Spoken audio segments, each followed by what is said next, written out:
সবাইকে শুভ সকাল। আজকে আমাদের এক্সেল প্রোগ্রামের আমরা অ্যাড এবং সাবট্রাক্ট নাম্বারস নিয়ে কাজ করব। অর্থাৎ আমরা এক্সেল প্রোগ্রামের মাধ্যমে কিভাবে যোগ করতে পারি, কিভাবে বিয়োগ করতে পারি। এখানে adding and subtracting in Excel is easy. আমরা এক্সেলে কোনো ফর্মুলা বা কোনো যে কোনো গাণিতিক যদি অপারেশন করি, তাহলে প্রথমে আমাদের শুরু করতে হয় ইকুয়াল সাইন দিয়ে। কোন সাইন দিয়ে শুরু করতে হবে? Equal sign. এটা কিন্তু একটা পরীক্ষার প্রশ্ন হতে পারে যে আমরা এক্সেলে যখন কোনো ফর্মুলা ইউজ করি কোন চিহ্নটা ব্যবহার করতে হয়? Equal sign. তো এখানে একটা ইকুয়াল সাইন দিয়ে সাম দিয়ে দেখানো হয়েছে। Add two or more number, এটা আমরা শুধুমাত্র সংখ্যাকেও যোগ করতে পারি,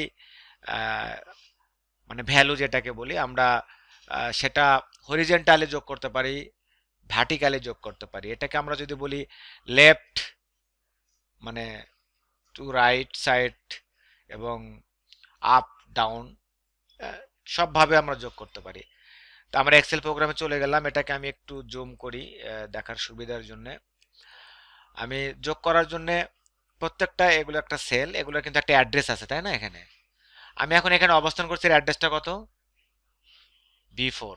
আচ্ছা, আমি ফার্স্টলি যে কাজটা করব, আমি এখানে 20 টাইপ করলাম, এখানে 10 টাইপ করলাম। এই দুইটাকে যদি আমি এখন যোগ করতে চাই, তাহলে প্রথমে কি করতে হবে? ইকুয়াল দিতে হবে। দেওয়ার পরে এই 20 যোগ 10 দিয়ে যদি আমরা এন্টার দিই, তাহলে আমাদের যোগফল হয়ে যাবে 30। আমরা সরাসরি এখানে কি ব্যবহার করেছি? ভ্যালু। এটা আমরা লেফট টু রাইট যোগ করেছি, তাই না?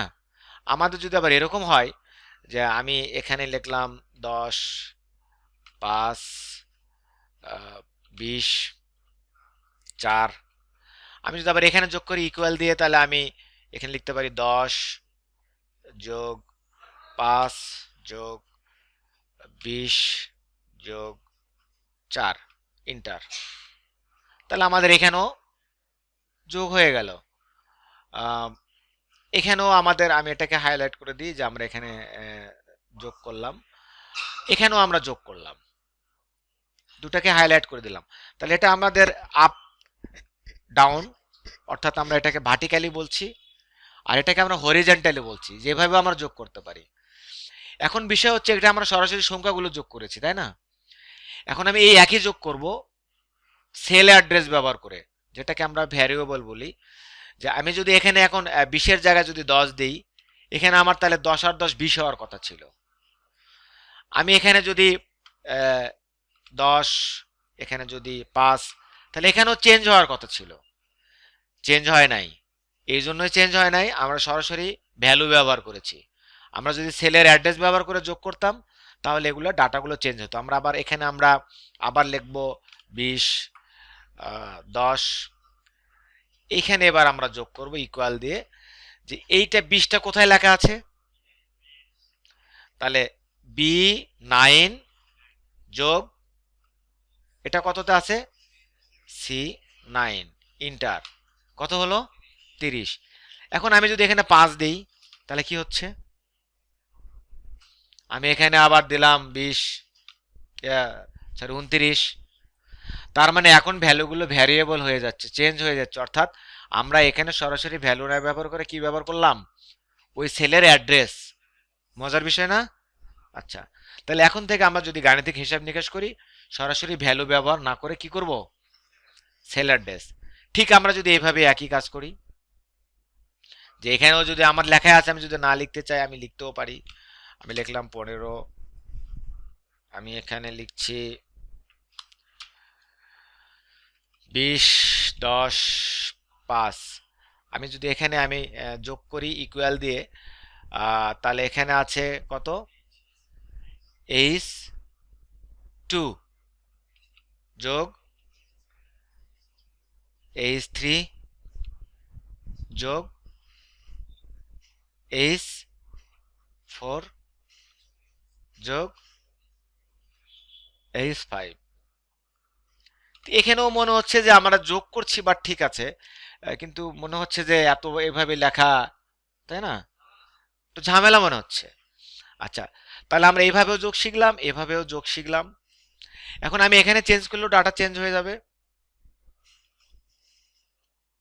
কিন্তু আমি যদি চাই যে না এভাবে আমি একটু চেঞ্জ করতে চাই, এই চেঞ্জ যদি করে আমরা লিখতে চাই, তাহলে আমাদের কি করতে হবে, আমি যদি এখানে সিম্পলি দেখাই, আমি এখানে ইকুয়াল দিলাম, প্রথমে এখানে ক্লিক করলাম, যোগ, লাস্টে ক্লিক করলাম, তাহলে এই দুইটা যোগ হলো। এখন আমি যদি এখানে বলি যে না, আমার এখানে এই যোগ চিহ্ন না দিয়ে আমি এখানে একটা কোলন চিহ্ন ব্যবহার করলাম, এখন কি করে, এখানে আমি তোমাদেরকে কিছুক্ষণ আগে একটা ভিডিও দেখাইছিলাম যে এইটা একটা ফর্মুলার ভুল দেখাচ্ছে, তাই না, ভ্যালু ভুল আসলো। এই ভুলের কারণটা হচ্ছে পরে কি, আমরা এখানে যা ব্যবহার করেছি এটার ফর্মুলাতে যে নিয়ম সেটা ব্যবহার করি নাই। এখন আমি যদি এখানে জাস্ট ব্র্যাকেট দিয়ে দিই তাহলে কি হয় দেখো, এন্টার, তারপরও আমাদের ভুল দেখাচ্ছে। এরপরে আমি এখানে কি করছি, একটা ফাংশন লাগাই দিলাম যার নাম সাম, দিয়ে আবার এন্টার দিলাম, এখন কিন্তু আর ভুল ধরে নাই। তার মানে আমরা যদি সাম ফাংশন ব্যবহার করি তাহলে এখান থেকে এই পর্যন্ত ডাটাগুলো সহজেই আমরা যোগ করতে পারছি। আমি এখন এখানে আসি, তাহলে আমি এখানে ইকুয়াল এস, এই সাম ফাংশনের কাজই হচ্ছে ডাটাকে যোগ করার জন্য। এই যে সাম লেখার সাথে সাথে নাম্বার 1 নাম্বার 2, তাহলে এই নাম্বারটা নিলাম, মাঝখানে কোলন চিহ্ন ব্যবহার করলাম, শেষের নাম্বারটা নিলাম, ব্র্যাকেটটা ক্লোজ করে দিলাম, ইন্টার, আমার যোগ হয়ে গেল।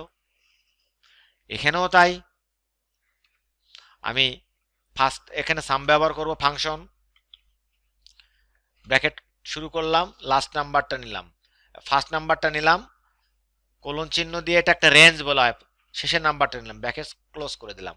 এটাও একটা যোগের সিস্টেম। এখন যদি আমরা বিয়োগকে বুঝাই, বিয়োগ সরাসরি আমরা জানি দুইটা সংখ্যার মধ্যে হয়, তাই না, আমরা এখানে এখন যদি এখানে লেখা আছে 20, এখানে লেখা আছে 30, আমি এটাকে বিয়োগ করতে চাই, তাহলে এখানে গিয়ে আমি বলতে পারি যে এটা বিয়োগ এইটা, তাহলে আমরা জানি যে এখানে যদি 40 থাকে তাহলে আমরা সরাসরি বিয়োগ করতে পারছি এভাবে। ক্লিয়ার? আচ্ছা, বিয়োগের জন্য আমরা যদি এখানে সাম ফর্মুলা লিখি তাহলে কি হবে, দিয়ে আমি ব্র্যাকেট দিয়ে দিলাম, এখানেও ব্র্যাকেট ক্লোজ করে দিলাম, এন্টার দিলাম, তাহলে সামটা দিয়ে যোগ শুধু হচ্ছে না, আমাদের বিয়োগটাও হচ্ছে। আমি এখন এখানে 50 করলে কি হবে,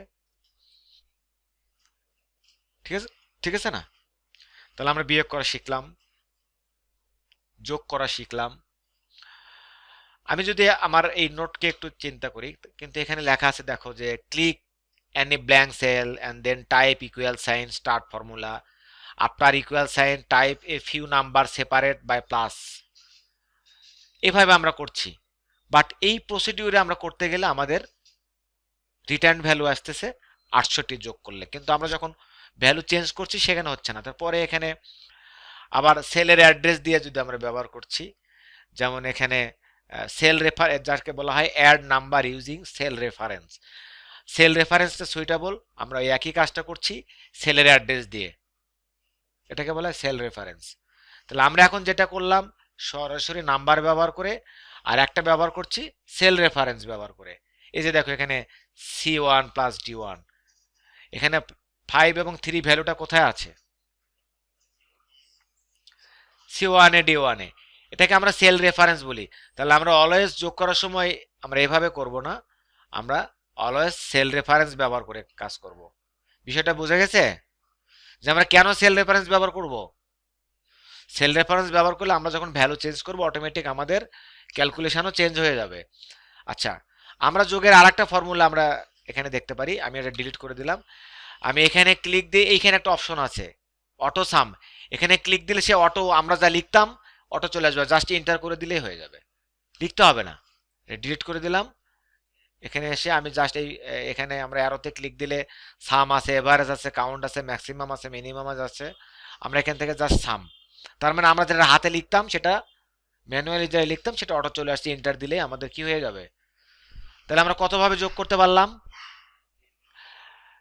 একটা হচ্ছে সেল রেফারেন্স ব্যবহার করে, একটা সরাসরি ভ্যালু ব্যবহার করে, আর একটা হচ্ছে পরে অটো। আমরা এই তিনভাবে আমরা ব্যবহার করতে পারি। ঠিক আছে, আমরা একটা রেঞ্জের মধ্যে থেকে শুধু কোন কোন সংখ্যাগুলো ব্যবহার করতে পারি, তাহলে আমরা শুধু অ্যাড্রেসগুলো ব্যবহার করে যোগ করতে পারি। বিষয়টা ক্লিয়ার? তাহলে আমরা আজকে যোগ করা শিখলাম, বিয়োগ করা শিখলাম, এখানে আমরা সাবট্রাক্ট শিখছি। আবার সরাসরি দুইটা সংখ্যার মধ্যেও বিয়োগ হয় সাম ব্যবহার না করেও। আমি এখানে লিখলাম 45, এখানে লিখলাম 10। আমি যদি এখানে বিয়োগ করতে চাই ইকুয়াল, তাহলে এইটা বিয়োগ এটা। তাহলে যোগ বিয়োগ নিয়ে কারো কোনো প্রবলেম আছে? যদি প্রবলেম থাকে এই ভিডিও দেখলে ক্লিয়ার হয়ে যাবে, এই তো। সবাইকে ধন্যবাদ। কারো কোনো যদি প্রশ্ন না থাকে, কোনো প্রশ্ন থাকলে আমার ভিডিওটা আবার দেখে নিবা, আমার এখানে নোট আছে। তাহলে আমরা অবশ্যই সেল রেফারেন্স ব্যবহার করে আমরা ম্যাথমেটিক্যাল কাজ করব এক্সেল প্রোগ্রামে। ক্লিয়ার?